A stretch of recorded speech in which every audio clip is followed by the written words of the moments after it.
Assalamualaikum warahmatullahi wabarakatuh. Salam sejahtera bagi kita semua. Salam relawan bela negara Indonesia. Kita ketemu lagi dalam bagian yang ke-20 dengan subtema konsepsi NKRI. Materi ini saya sampaikan kepada masyarakat luas. Tentu bagi yang sudah paham adalah ini semacam refreshing, tapi khusus kepada generasi penerus yang belum memahami, diharapkan ini menjadi bagian daripada proses pendidikan. Untuk mengenal Indonesia seutuhnya, perlu dipahami salah satu catatan sejarah. Sejarah perjuangan mencapai Indonesia merdeka, yakni proses perumusan konsep NKRI, Negara Kesatuan Republik Indonesia, berdasarkan Pancasila dan Undang-Undang Dasar tahun 1945. Proses ini berlangsung pada sidang-sidang BPUPKI, Badan Penyelidik Usaha-usaha Persiapan Kemerdekaan Indonesia, yang berlangsung tanggal 28 Mei sampai 17 Juli 1945. Kemudian dilanjutkan dengan sidang PPKI, Panitia Persiapan Kemerdekaan Indonesia, pada tanggal 18 sampai 22 Agustus 1945. Artinya, jika ingin mengetahui konsep NKRI, perlu menelusuri hasil sidang-sidang BPUPKI dan PPKI. BPUPKI terbentuk tanggal 1 Mei 1945, dan dalam melaksanakan tugasnya, BPUPKI mengadakan 2 kali sidang dan 1 kali sidang tidak resmi sebelum kekalahan Jepang terhadap Sekutu dalam masa Perang Dunia Kedua. Sidang PPKI dilaksanakan pada tanggal 18 Agustus sampai 22 Agustus. Menurut risalah sidang BPUPKI dan PPKI yang dikeluarkan oleh Sekretariat Negara Republik Indonesia, dokumen sidang-sidang BPUPKI dan PPKI semakin lengkap setelah ditemukannya 2 berkas naskah transkrip asli, yaitu koleksi dari Pringgo Dikto dan koleksi Muhammad Yamin. Kemudian sejarawan Belanda, Dr. R.Y. Troglever, menyerahkan tambahan dokumen sebanyak 20 halaman, berikut beberapa lampiran. BPUPKI keanggotaannya berjumlah 60 orang pada awalnya, kemudian ada penambahan 6 menjadi 66 orang. Dilantik di gedung yang namanya waktu itu Gedung Chuo Sang In, Jalan Pejambon, Jakarta, pada tanggal 29 April 1945. BPUPKI dipimpin oleh Ketua Dr. RKT Rajiman Wedio Diningrat. Sidang pertama BPUPKI berlangsung tanggal 28 Mei dan agenda tentang dasar negara. Pada sidang itu ada 4 pembicara yang tampil, yaitu Insinyur Soekarno, Dr. Andes Muhammad Hatta, Master Muhammad Yamin, dan Profesor Master Dr. Supomo. Bung Karno mendapat giliran berpidato tanggal 1 Juni 1945 yang kemudian dikenal dengan lahirnya Pancasila.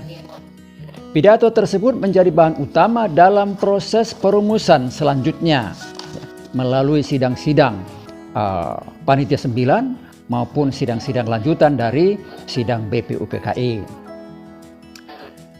Adalah sangat wajar dan logis jika setiap warga negara dalam membahas Pancasila sebaiknya membaca terlebih dahulu isi pidato tersebut agar mengetahui pikiran dan gagasan Bung Karno tentang Pancasila yang sesungguhnya. Setelah sidang pertama BPUPKI selesai, dibentuk Panitia 9 yang dipimpin oleh Bung Karno untuk melakukan sidang tidak resmi dan berhasil merumuskan preambul Undang-Undang Dasar yang kemudian dikenal dengan Piagam Jakarta atau Jakarta Charter. Sidang kedua BPUPKI yang mulai tanggal 10 Juli 1945 diawali dengan laporan kerja Panitia 9 oleh ketuanya yaitu Bung Karno tentang naskah rancangan pembukaan Undang-Undang Dasar 45 yang sudah berhasil dirumuskan dan tentang beberapa usul yang berhasil dijaring dari anggota di luar daripada Panitia 9. Antara lain termasuk usul minta Indonesia merdeka selekas-lekasnya, mengenai dasar negara, tentang bentuk negara kesatuan atau federasi, mengenai warga negara, mengenai agama dan negara, tentang pembelaan negara, dan mengenai keuangan. Dalam sidang selanjutnya dibahas tentang bentuk negara dan muncul dua pilihan atau dua opsi, yaitu bentuk kerajaan dan republik. Setelah diskusi intensif, akhirnya disepakati untuk melakukan pemilihan secara langsung. Dari 64 suara yang hadir, sebanyak 55 suara memilih bentuk republik. Sebanyak 6 suara memilih kerajaan dan 3 lainnya memilih yang lain. Jadi jelas terlihat di situ bahwa mayoritas daripada anggota BPUPKI memilih bentuk republik. Artinya mereka menghendaki bahwa seluruh warga negara Indonesia nantinya mempunyai hak, kewajiban, dan peluang yang sama untuk berkiprah dalam kehidupan sehari-hari. Selanjutnya dalam pembahasan tentang wilayah negara muncul 3 pilihan, yaitu yang pertama bekas Hindia Belanda atau bekas jajahan ya. Kemudian yang kedua adalah bekas Hindia Belanda termasuk Malaka, Borneo Utara, Papua, Timor dan kepulauan sekitarnya.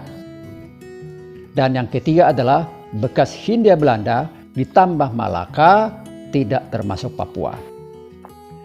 Setelah diskusi yang mendalam, akhirnya dilakukan stem. Dilakukan lagi proses pemilihan. Dari 66 suara yang hadir, 19 orang memilih nomor 1, yaitu bekas Hindia Belanda. Kemudian 39 suara memilih nomor 2. 6 suara memilih nomor 3 dan sisanya sebanyak 2 orang memilih yang lain.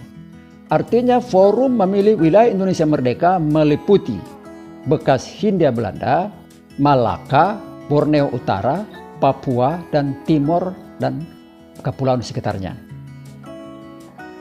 Kenapa Malaka dimasukkan? Waktu itu ada permintaan dari beberapa tokoh Malaya yang disampaikan langsung kepada Bung Karno dan Bung Hatta untuk bergabung dengan Indonesia Merdeka. Kemudian ada juga catatan terkait dengan batas-batas wilayah ini secara hukum internasional bahwa nantinya batas sesungguhnya adalah tergantung kepada persetujuan antar negara yang berbatasan dengan Indonesia Merdeka. Agenda sidang BPUPKI selanjutnya adalah penyusunan rancangan Undang-Undang Dasar. Setelah menyampaikan berbagai pendapat dari para anggota, disepakati untuk membentuk 3 panitia. Yang diharapkan panitia ini tentu membahas secara intensif. Pertama adalah panitia rancangan Undang-Undang Dasar dipimpin oleh Bung Karno. Yang kedua adalah panitia tentang keuangan dan perekonomian yang dipimpin oleh Bung Hatta. Kemudian yang ketiga adalah panitia pembelaan tanah air atau negara yang dipimpin oleh Abi Kusno Cokrosioso. Semua pemikiran yang berkembang dari para anggota diakomodir dalam rancangan Undang-Undang Dasar, ya, dalam bab ataupun dalam ayat-ayat. Termasuk di dalamnya pemikiran tentang sistem pemerintahan, kemudian juga sistem perekonomian.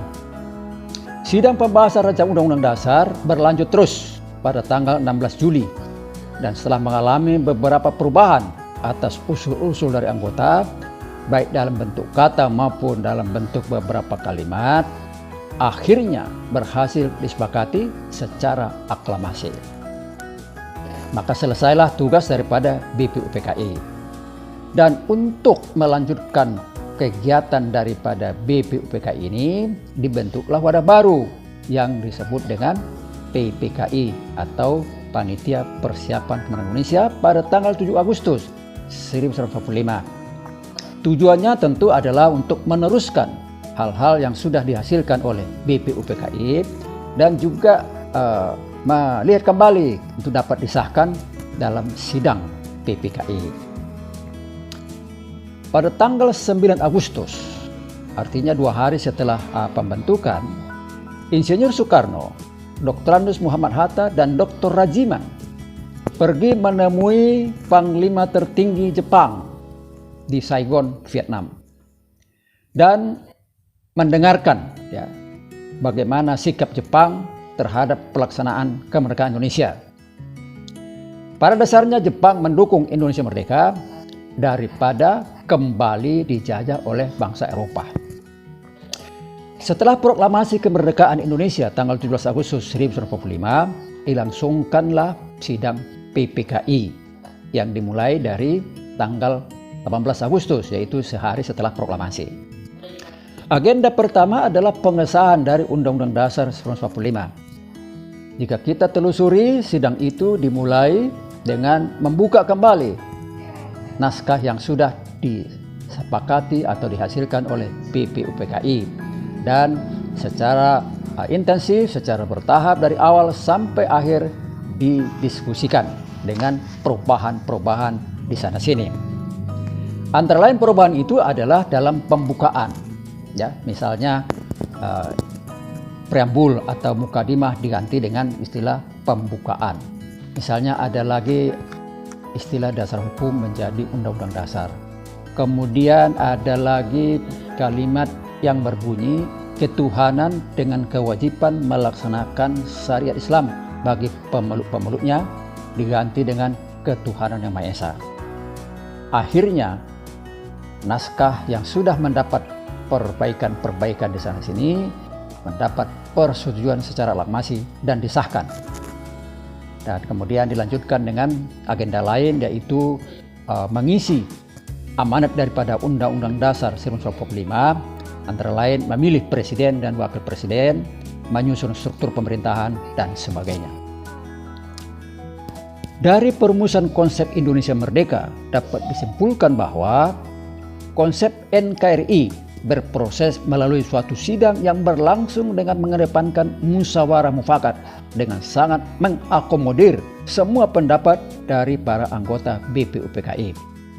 Konsep Indonesia Merdeka disepakati berbentuk republik dalam suatu kesatuan wilayah tanah air dengan seluruh isinya berdasarkan Pancasila dan Undang-Undang Dasar 1945. Untuk apa? Yaitu untuk menuju terwujudnya cita-cita bangsa Indonesia. Demikianlah sekilas perumusan konsep NKRI yang sudah digagas dan disepakati oleh para pendiri negeri ini sebagai suatu kesepakatan yang sudah final. Demikianlah apa yang saya sampaikan tentang sekilas proses konsep NKRI. Semoga ada manfaatnya, khususnya bagi generasi penerus. Terima kasih atas perhatiannya. Salam relawan bela negara Indonesia. Wassalamualaikum warahmatullahi wabarakatuh.